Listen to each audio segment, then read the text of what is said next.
Proper. Thank you. Now I will work on that. What would be a question you would ask for the brothers or sisters older than you? What would be something that you would like to see from adolescents? You know, as people my age, 28 and above. What is something that you would like to see either presented for the younger generation or something laid out for youth such as yourself and others coming fresh out of high school? You know what? I never really thought about that. That's a real good question.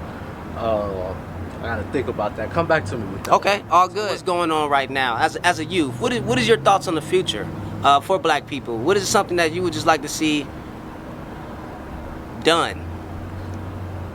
I like to see us not kissing crackers' asses no more, not trying to get acceptance. For me, it's obvious, it's clear as fucking day. They'll never accept us no matter how much we march, no matter how much we beg. None of that shit, they're never gonna accept us, and we're never gonna live at peace with them. So we gotta stop trying to live at peace with them and start together for ourselves.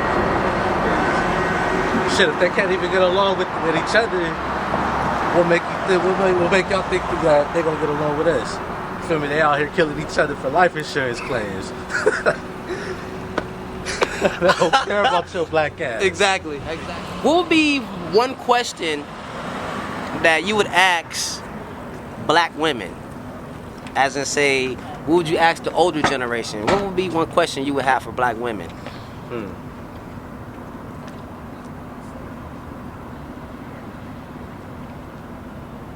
know what?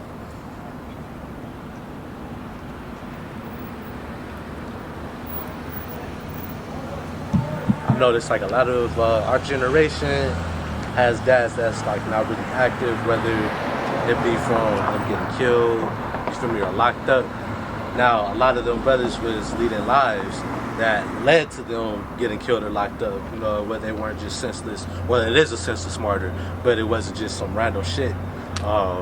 So what attracted you to that type of man, and what made you attracted to him so much that make a baby with you? Because that type of shit created pretty much a whole generation of bitch niggas of us not having dads around. So what turned you on to those type of men so that way the youngest sisters don't make the same mistakes? That's a great question, brother. I think that because we do always talk about, you know, the men in the community that are the men that be absent are not, you know, being vital to the title of a man. But I don't think we never asked, you know, the sisters that what was it about this man that attracted you to him, and you know that made you want to stay with him and things like that. So I think it's a great question that younger brothers should ask. And you know, just we see the things in the community, and you know, y'all may get the blame for being the product of these communities. Right. However, y'all didn't create these communities. We were brought up in them. Exactly. So we can't blame, and that's why I'm asking these questions, because we like to talk about the youth, but nobody asks the youth, what do you think? Honestly, I think older generations, I want to say like a little older than you, or about a decade older than you and up, a lot of them feel guilty for feeling us. And instead of eating themselves up about it, they take it out on us. That's how I feel about that. I agree. And as a young person, how does that make you feel when you hear older elders and olders that some that may have sold us out shift the responsibility onto y'all? Honestly, I get disgusted because it's like you don't hold yourself accountable for your lack of action. I agree with you. Even though I'm moving up in there and sooner than later, but I agree with you.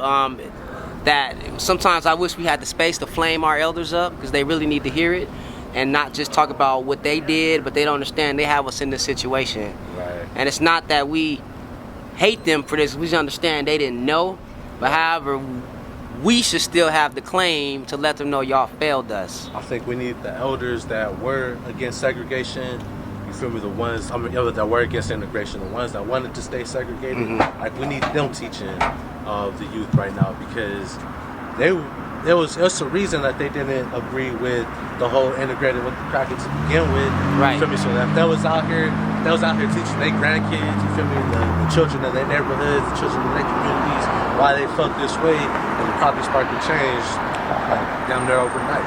So you box too, is right?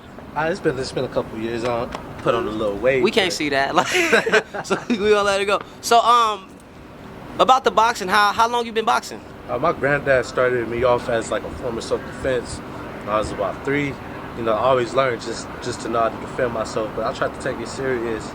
Well, I did start taking it serious at 19. So I really count from then up until now 5 years. Okay. And how many fights you say you have? You know, you still gotta win, lose, or draw. I grew up squabbling. I got more fights on the schoolyard, on the street, at the parks than I don't think I'll ever have in a boxing ring. So you've been training for life. Yeah. That's right. We need that. And do you instill that some of your training in some of the younger brothers that you come across? Oh, of course. Especially the ones that seem more passive. Like those are the ones that really need it. The ones that let somebody belittle them. The ones that really let somebody put hands on them. Like, nah, you gotta cut that out, man. You feel me? Learn how to just teach us some basic shit. Right. Teach us some basic shit, but they ain't gonna get fucked with no more. That's right. So I commend you on that, brother. Because bullying is heavy in our community. Yeah, that is. And racism is heavy, and we need our younger brothers to start knocking their ass out. That bullying shit is what causes a lot of brothers to grow up self-hating. Facts. So we really need to get on top of that. Like from elementary, I don't know. We need to start breaking that shit young.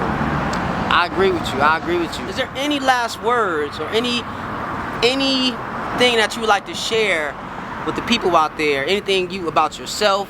Anything that you got going on that you want to highlight? You want to give out your information? All that, you be contacted. Let the people know. My ended thoughts though, like I said earlier, fight back.